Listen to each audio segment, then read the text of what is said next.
Okay, nakabit na ang tornilyo. Na high blood na siya. Hindi nyo lang nakikita. Nasa likod ng kanyang helmet. Alright guys, for today's video ay magpapa-remap na tayo ng ating motor. Sabi kasi nang pinagbilihan ko ng ECU, after 500 km, babalik ako sa kanila for remap. And ngayon, lampas na to. Para rin maging komportable na rin ang ating backride sa biyahe. Dahil ang lakas daw ng hatak, baka malaglag. Delikado rin kasi yun sa backride. Malakas ang kadyat ng motor. Then ang sabi rin ng pinagpagawaan natin, mas lalong lalakas daw yung motor.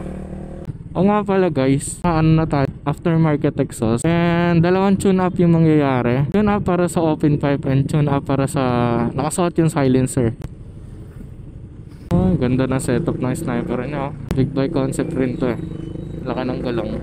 Alright guys, so dito na kami sa pagpaparimapan namin. Doon siya sa loob, bakay na yun. Balik na sa prito. Right guys, so isasalang na yung sniper natin.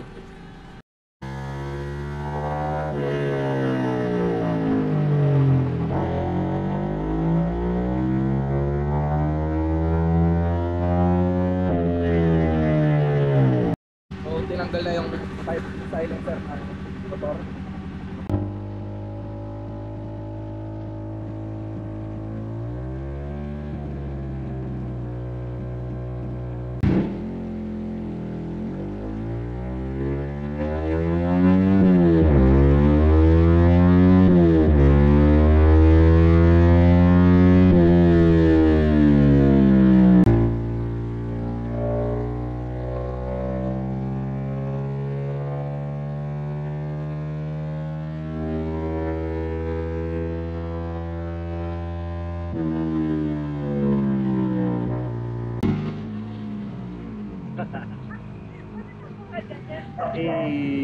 Sa Marilaki kasi na. Grabe, sobrang ingay ng tambutso.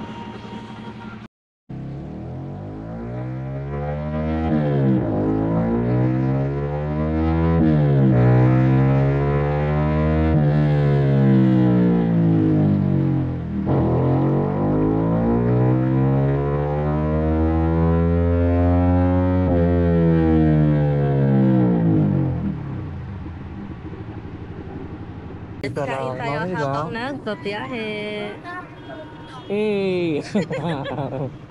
Traffic.